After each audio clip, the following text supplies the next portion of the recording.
Ya, Assalamualaikum warahmatullahi wabarakatuh.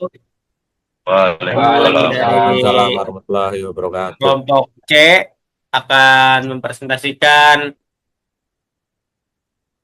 buah aplikasi yang berjudul Sistem Booking Aula Kampus berbasis web dengan anggota saya Torik Alkais, ada Bayu Adi Nugroho, ada Fatir Algozi, Julian Putra Pamungkas, Neisha Azahra Rasin, dan Siva Kirana Putri Surya. Oke, langsung saja. Di sini saya akan menjelaskan mengenai gambaran umum sistem booking aula kampus. Jadi, sistem booking aula kampus ini diproses otomatis oleh sistem. Admin hanya turun tangan jika terjadi konflik. Adapun pengguna yang bisa melakukan booking yaitu ada mahasiswa, dosen atau staf, dan organisasi kampus. Pengguna wajib login sebelum melakukan booking. Di sini, rule system terbagi menjadi dua, yaitu ada user dan admin. User sendiri memiliki akses untuk mengajukan, melihat, dan membatalkan booking miliknya. Sedangkan admin memiliki akses untuk mengelola data aula dan menyelesaikan konflik jadwal. Aturan waktu booking. Booking hanya bisa dilakukan minimal H-3 sebelum acara. Jika booking jika booking dilakukan di bawah H-3, maka tidak dapat disubmit oleh sistem. Untuk aturan konflik jadwal, saat user submit booking, sistem melakukan pengecekan jadwal secara otomatis. Jika tidak bentrok, maka booking akan langsung di-approve oleh sistem. Di sini admin tidak terlibat. Namun, jika terjadi bentrok, maka booking akan tetap diterima oleh sistem namun berstatus konflik. Di sini admin baru turun tangan. Saat terjadi konflik, admin memiliki wewenang untuk menyetujui salah satu booking, menolak booking, dan mengubah jadwal atau reschedule. Namun, di setiap keputusan admin akan wajib disertai alasan dan wajib mengirim notifikasi ke user. Untuk pembahasan selanjutnya akan dijelaskan oleh rekan saya.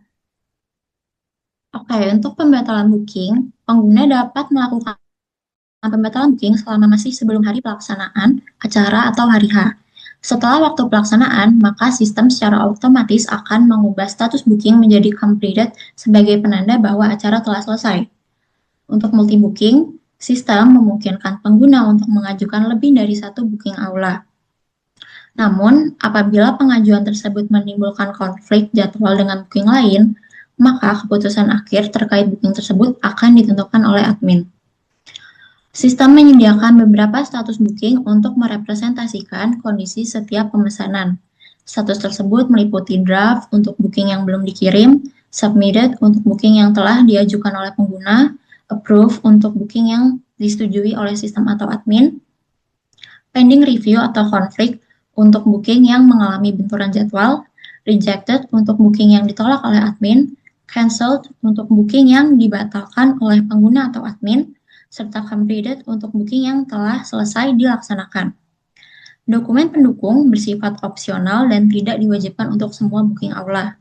Namun, untuk jenis acara tertentu, sistem dapat mewajibkan pengguna melampirkan dokumen pendukung sesuai dengan kebijakan yang ditetapkan oleh admin atau pihak kampus.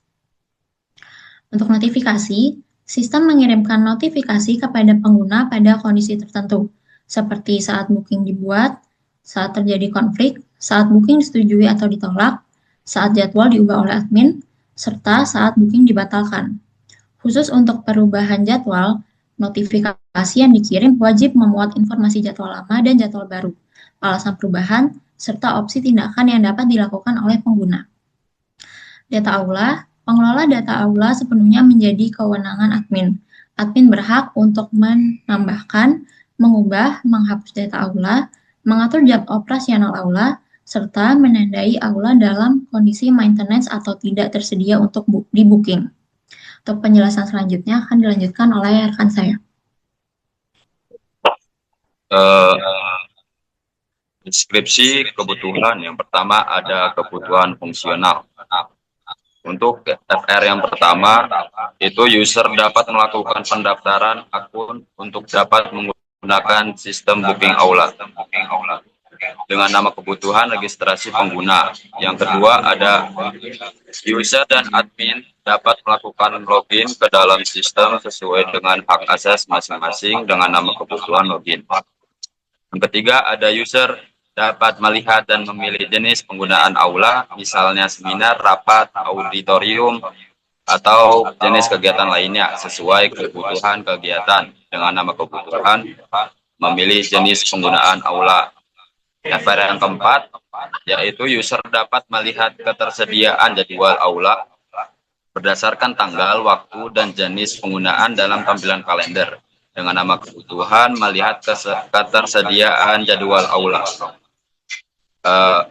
FR kelima itu user dapat mengajukan permohonan peminjaman aula dengan mengisi detail kegiatan, jadwal, dan memilih jenis penggunaan aula dengan nama kebutuhan pengajuan booking aula.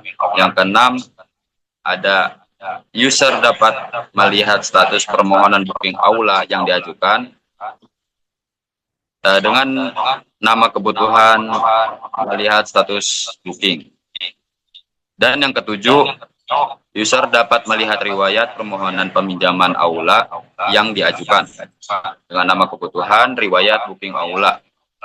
Yang ke-8, override konflik jadwal dengan nama kebutuhan admin dapat melakukan override.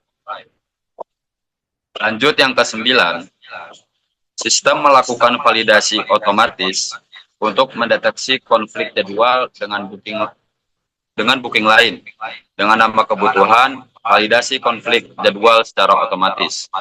Yang ke-10, sistem menyimpan data pengajuan booking ke database dan memproses secara otomatis serta meneruskan ke admin hanya jika terjadi konflik jadwal dengan nama kebutuhan penyimpanan data booking. Yang ke-11, admin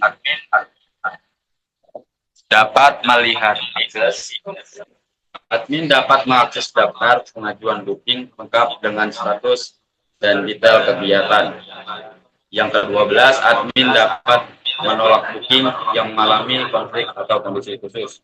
Yang ke-13, sistem mengirimkan notifikasi status booking kepada pengguna. Yang ke-14, admin dapat menyetujui, menolak, atau mengubah jadwal booking yang mengalami konflik jadwal. Yang ke-15, pengguna dapat membatalkan booking sebelum hari H selama status booking masih belum komplit. Yang ke-16, admin dapat menambah, mengedit, atau menghapus aula. Yang ke-17, sistem menyimpan dan menentukan alasan keputusan admin terhadap booking yang mengalami konflik.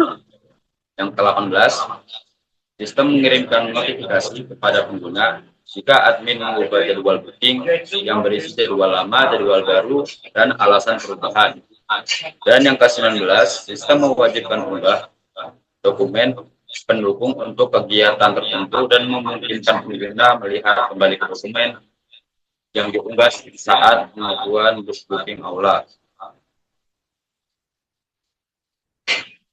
Untuk kebutuhan yang selanjutnya yaitu kebutuhan non-fungsional. Yang pertama ada waktu response system atau performance. Sistem harus dapat merespon permintaan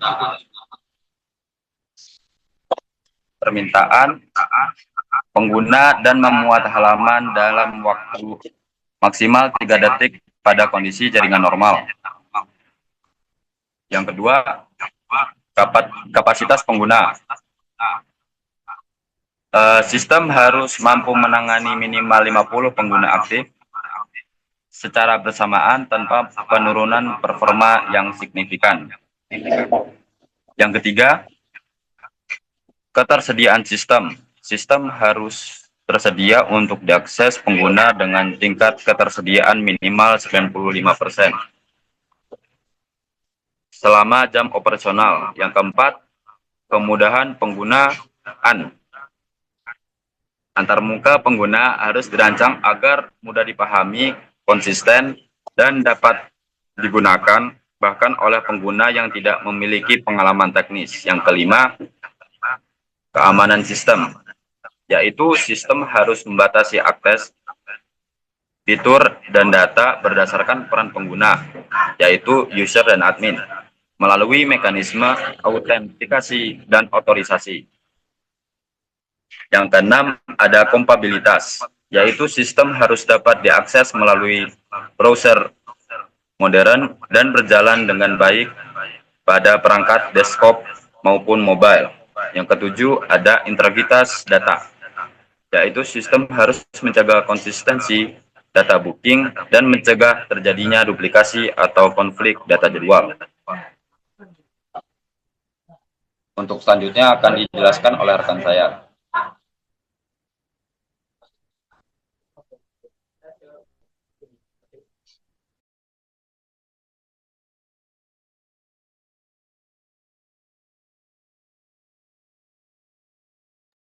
Ya, di sini ada use case diagramnya, use case diagram sistem booking aula.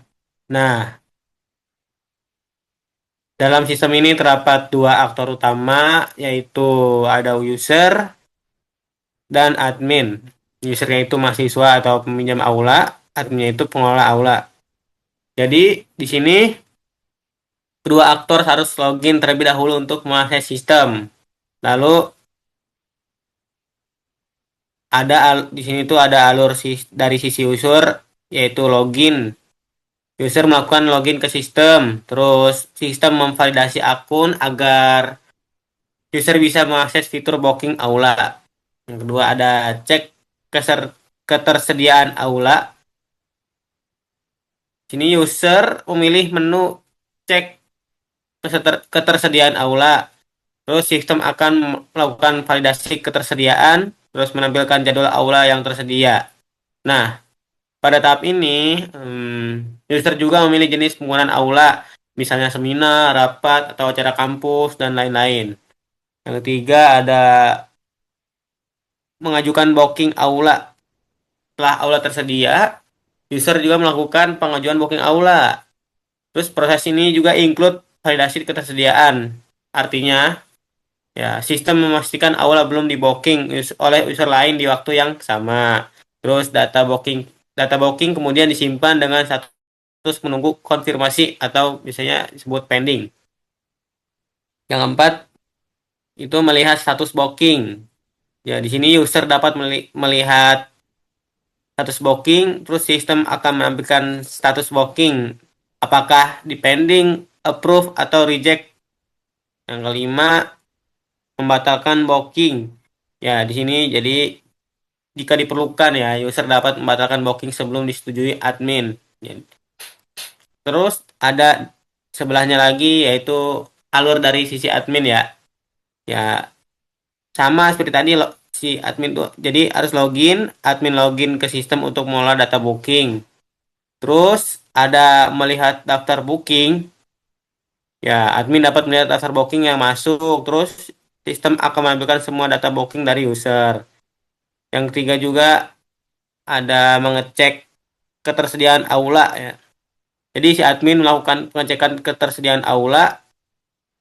Terus dari proses ini include menampilkan status booking sehingga admin tahu kondisi jadwal aula. Nah, yang keempat ada konfirmasi booking. Jadi sini admin melakukan konfirmasi booking, terus terdapat dua kemungkinan extend ya. Terus ya jika aula tersedia di sini, admin menuju booking artinya ya status booking diubah menjadi approve. Terus jika terdapat jadwal bentrok, si sistemnya itu akan membatalkan booking lain yang memiliki waktu yang sama. Terus kalau jika aula tidak tersedia, artinya si admin menolak booking, terus status booking diubah menjadi rejected ya. Terus ada mengelola data aula. Jadi di sini admin dapat mengolah data aula seperti ya menambah data aula, mengubah informasi aula, terus menghapus data aula. Terus proses ini include daftar booking agar data tetap sinkron. Yang keenam ada mengirim notifikasi. Ya, setelah admin melakukan konfirmasi, si sistemnya itu mengirim notifikasi ke user. Jadi, terus notifikasi bisa berupa email atau pesan kirim sistem. Terus, user akan mengetahui apakah booking disetujui atau tidak. Nah, dilanjut ke teman saya berikutnya.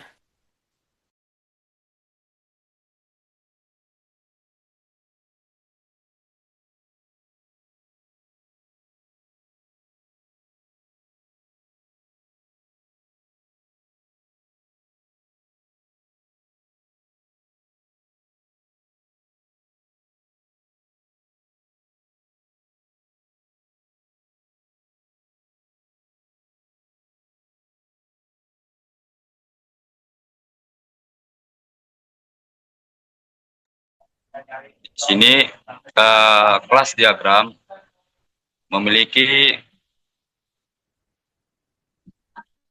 aula dengan atribut utama aula ID, nama aula, kapasitas, fasilitas, dan lokasi.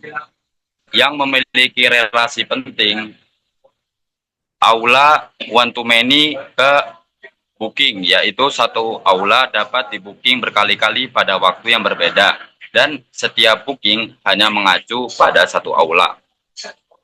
Yang kedua, kelas booking memiliki atribut utama yaitu booking ID, aula ID, user ID sebagai foreign key, nama acara organisasi, tanggal mulai, jam mulai, tanggal selesai, jam selesai, estimasi peserta, dan fasilitas yang diminta. Yang ketiga, ada kelas user. Dengan atribut utama, user ID, nama, email, password, role, dan organisasi. Dengan relasi, user ke booking itu one to many, yaitu satu user dapat melakukan banyak booking. Dan user ke notification itu relasinya one to many, yaitu satu user dapat menerima banyak notifikasi. Yang keempat, kelas admin dengan atribut utama admin ID, kemudian user ID sebagai foreign key, booking ID,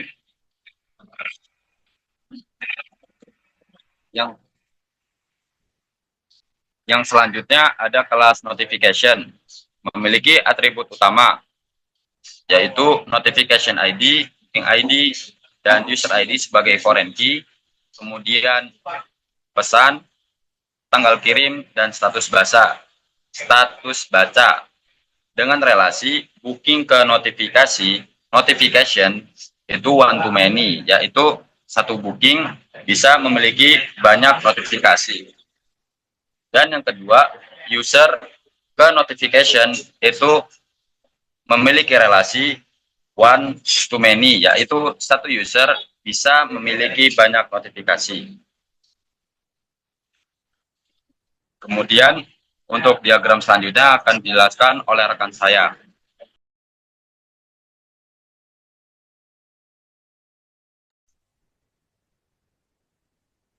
Kemudian selanjutnya ada activity diagram.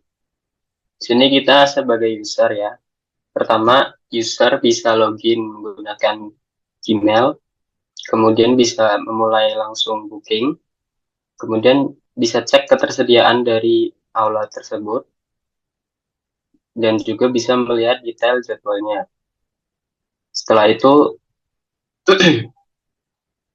user bisa langsung memilih tanggal bookingnya, jam mulainya dari jam berapa sampai jam berapa, jam selesai, kemudian konfirmasi bookingannya, dan pada tahap akhir bisa menerima notifikasi dari admin.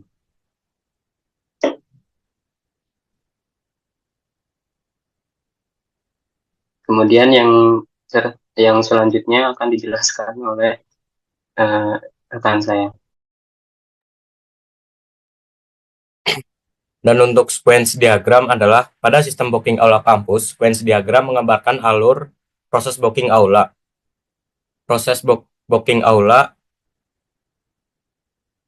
Proses dimulai saat user mengajukan permintaan booking melalui sistem.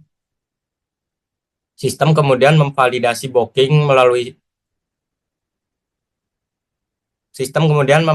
data dan mengecek ketersediaan jadwal ke database. Jika jadwal tersedia, sistem akan menyimpan data booking dan menetapkan status. Jika terjadi konflik jadwal, admin akan membatalkan untuk memberikan keputusan. Setelah keputusan diambil, sistem memperbarui status. Lalu bookingan mengirim notifikasi kepada user. Dengan sequence diagram, kita dapat memahami urutan proses secara jelas, peran setiap aktor, setiap alur, komunikasi antar komponen sistem sehingga membantu dalam pengembangan dan analisis sistem. Dan itu untuk gambar desain UI dari kelompok kami. Deskripsi objek UI. Halaman login. Halaman untuk user melakukan autentikasi menggunakan akun Gmail dan password. Yang kedua, homepage. Halaman utama yang menampilkan informasi mengenai aula. Untuk yang ketiga, halaman registrasi booking. Halaman untuk user mengajukan pemesanan aula dengan mengisi data. Untuk halaman login berisi ID objek, jenis, label, dan keterangan. Untuk yang pertama, teks. Labelnya login, judul halaman login, dan seterusnya. Dan ini untuk kebutuhan lain-lain, listasi kebutuhan,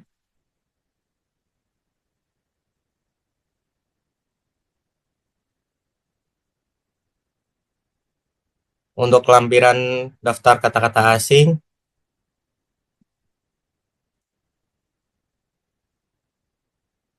dan sekian, terima kasih dari kelompok kami. Mohon maaf kalau ada kata-kata yang tidak mengenakan. Terima kasih. Wassalamualaikum warahmatullahi wabarakatuh. Waalaikumsalam. Waalaikumsalam.